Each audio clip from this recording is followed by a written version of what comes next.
Movie के starting में हमें एक लड़का दिखाया जाता है जिसका नाम नैरो होता है। वह अपने घर में बैठकर एक लड़की को एक दूसरी लड़की को मारने के लिए कहता है और फिर उसका दिल निकालने के लिए भी कहता है। वह लड़की बहुत डरी हुई थी और वह ना चाहकर भी उस लड़की को मार देती है और उसका दिल निकाल लेती है और नैरो के पास ले आती है।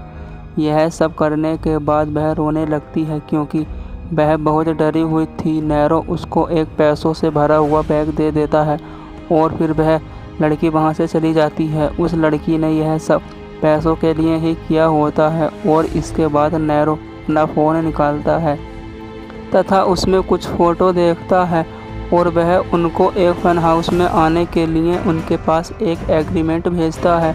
और फिर हमें नैरो का घर दिखाया जाता है जो जंगलों के बीचों बीच होता है क्योंकि उसे कोई ट्रैक न कर सके। और फिर हमें एक लड़के को दिखाया जाता है जिसका नाम कैस्पर होता है जो कि फ़न हाउस में आया होता है और वो यहाँ क्यों और कैसे आया होता है वो हमें आगे पता चलता है। दरअसल कैस्पर एक फेमस लड़का होता है जो टीवी शो और गानों में आया करता था।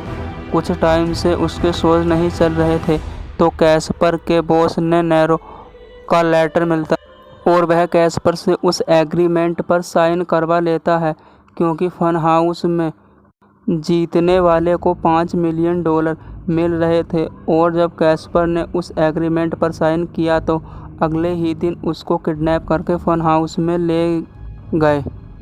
और कैस्पर को किडनैप इसलिए किया था क्योंकि कैस्पर को फ़न हाउस की लोकेशन का पता ना चल सके और यहाँ फ़न हाउस में कैस्पर की तरह और लोग भी थे और इन्हें भी किडनैप करके यहाँ लाया गया था। उनके नाम थे लोनी, जिमेना, जेम्स, लोला, कैट, डेक्स और नेविन। इस फ़न हाउस में कुल मिलाकर सिर्फ 8 लोग थे और फिलहाल ये लोग यहाँ मज़े ले रहे थे मगर इनके फ़ोन इनसे छीन लिए गए थे। शुरुआत में यह एक दूसरे से जान पहचान करते हैं और फिर इनका शो शुरू होता है। इस शो को पब्लिकली स्ट्रीम किया जा रहा था और इसको काफ़ी लोग देख रहे थे। अब अपना इंट्रो देने के बाद फ़न हाउस से एंडर एक पाना के रूप में आता है और वो उन्हें बताता है कि पूरे फ़न हाउस में कैमरे लगे हुए हैं और तुम यहाँ टिके रहने के लिए यहाँ जो भी चाहो कर सकते हो और पब्लिक तुम्हें पसंद करेगी तो तुम्हें वोट भी देगी और जिसके वोट सबसे ज़्यादा होंगे उसे फ़न हाउस का विनर घोषित किया जाएगा। और इस फ़न हाउस में कुछ नैरो के आदमी भी फैले थे जो इन सब पर नज़र रख रहे थे। शुरुआत में सब कुछ ठीक चल रहा था और यह लोग मज़े कर रहे थे। मज़े में ही 3 दिन भी निकल जाते हैं और फिर शुरुआत के 3 दिन पब्लिक इनको देखती है और वोट करती है और तभी नैरो अपने पांडा के रूप में आकर इनको बताता है कि पब्लिक ने आज तुम्हें वोट दिए हैं और जिसको सबसे कम वोट मिले होंगे वह बाहर जाएगा। और इसके बाद स्क्रीन पर वोटिंग दिखाई जाती है जिसमें लोला को सबसे ज़्यादा वोट मिले थे क्योंकि वह दिखने में सुंदर थी और उसने कुछ अजीब हरकतें भी की थीं। और सबसे कम वोट लोनी और नेविन को मिले थे तो नेविन को एलिमिनेट करना था और यहीं से सब कुछ बिगड़ने वाला था। अब नेविन को एक कमरे में ले जाया जाता है और वहां लोनी की आंखों पर पट्टी बांधकर उसके साथ बेसबॉल का एक बैट दे दिया जाता है जिस पर कीलें लगी हुई थी और लोनी को कहा जाता है कि तुम्हें बिना देखे इस पांडा वाले मुंह पर मारना है। जैसे ही गेम शुरू होता है उस पांडा वाले मुंह को नेविन से बदल देते हैं जिसके हाथ और मुंह बंधे हुए थे और बैकग्राउंड में बहुत तेज़ साउंड चला दिया जाता है क्योंकि लोनी को कुछ पता ना चल सके। कांच के पीछे बाकी के लोग देख रहे थे और पब्लिक भी यह सब देख रही थी। लोनी पांडा का मुंह समझकर नेविन को उस बैट से काफ़ी मारती है और वहीं उसकी मौत हो जाती है और यह मौत सबको पब्लिकली दिखाई जा रही थी। यह देखकर बाकी के सभी लोग डर जाते हैं और यह लोग यहाँ से निकल भी नहीं सकते थे क्योंकि यह फ़न हाउस जंगल के बीचों बीच था और इसका लाइव टेलीकास्ट डार्क वेब से किया जा रहा था। इसको ट्रैक करना नामुमकिन था। यह लोग यहाँ काफ़ी बुरी तरह फंस चुके थे। नैरो फिर से स्क्रीन पर आता है और बताता है कि यदि किसी ने भी भागने की कोशिश की तो उसका हाल भी नेविन की तरह ही होगा। फिर भी डैश को लगता है कि वह खिड़की के पीछे से भाग सकता है, क्योंकि खिड़की के दूसरी तरफ आसमान दिख रहा था। सबके मना करने पर भी जब वह उस खिड़की को तोड़ता है तो पता चलता है कि वह आसमान असल में एक प्रोजेक्शन था। और इसके बाद नैरो स्क्रीन पर आकर अपने आदमियों को ऑर्डर देता है कि डैश को एलिमिनेट किया जाए और इसके बाद डैक्स को उसी कमरे में ले जाया जाता है तथा डैक्स को बाकी सभी लोगों के सामने लाइव एक ड्रम के ऊपर लटकाकर उसमें एसिड डाल दिया जाता है, जिससे उसकी आधी बॉडी गल जाती है और डैक्स की मौत हो जाती है। इसके बाद टीवी और हर जगह इस शो के चर्चे होने लगते हैं, क्योंकि फन हाउस में लोगों को लाइव मारा जा रहा था और इसको रोका भी नहीं जा सकता था, क्योंकि किसी को भी नहीं पता था कि फन हाउस कहाँ एग्जिस्ट करता है और उसकी लोकेशन क्या है।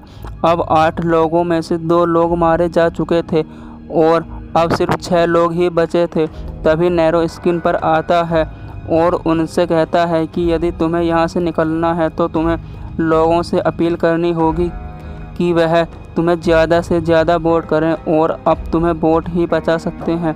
यह सुनकर सभी लोग डर जाते हैं और तभी जिमेना और लोला का झगड़ा होने लगता है। जिमेना ओला को बोलती है कि तुम सिर्फ अपनी बॉडी ही दिखा रही हो, जिसके चलते तुम्हें वोट मिल रहे हैं। जिमेना उसे प्रोस्टिट्यूट भी बोलती है। अगले दिन न्यूज़ में एक लड़की को बुलाया जाता है जो कि कैस्पर की एक्स वाइफ थी और वह काफ़ी फेमस भी थी।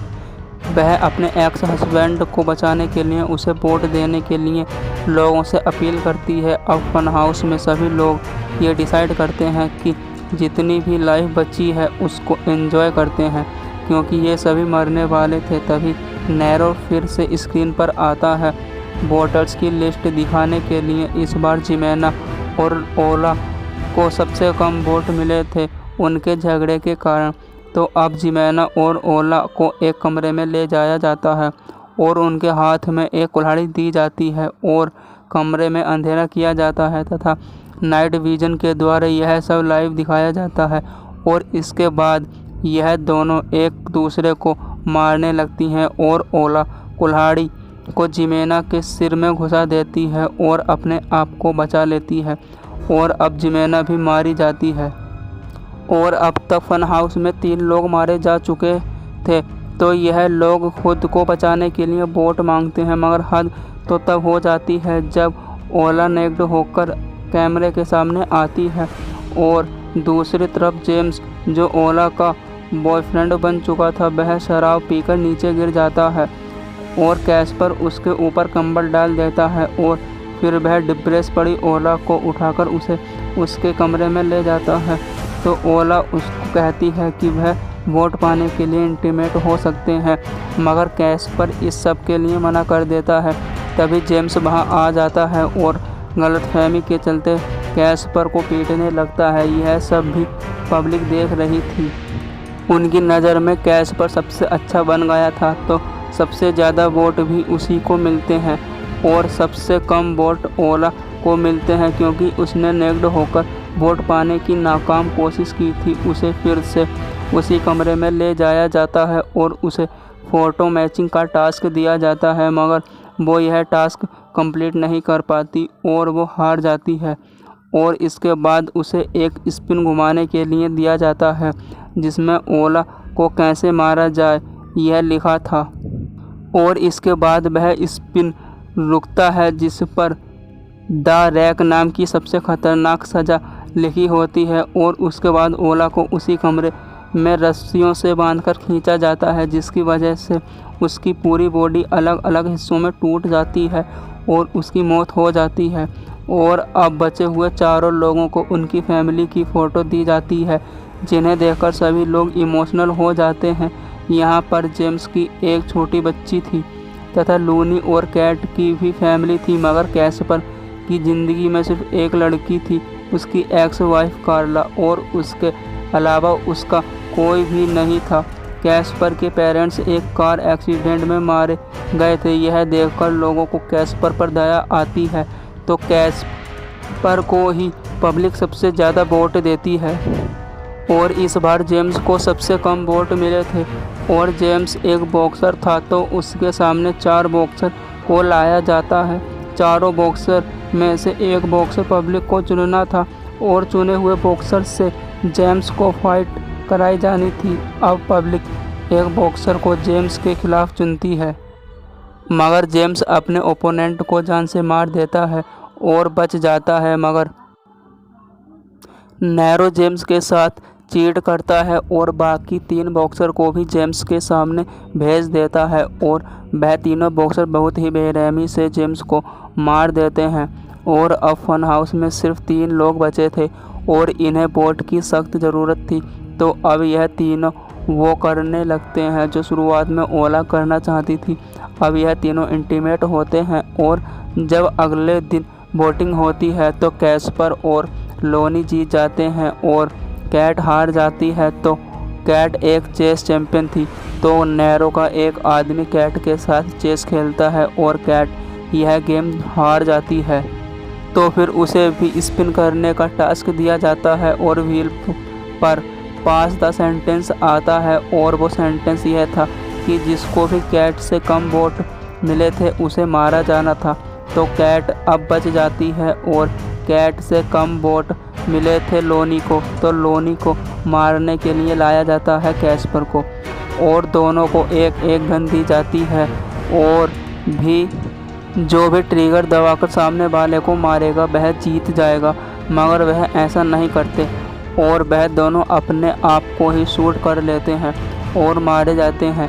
लोनी अब अकेली बची थी, तो वो ही इस गेम की विनर हो जाती है, और उसे $5 मिलियन देकर फन हाउस से भेज दिया जाता है। इसके बाद कुछ दिन तक कैट से पूछताछ की जाती है, मगर पुलिस को कुछ भी पता नहीं चलता, क्योंकि कैट को भी उसके बारे में नहीं पता था, और इसलिए कैट को छोड़ दिया जाता है। और यह फन हाउस किसका है यह भी किसी को नहीं पता होता।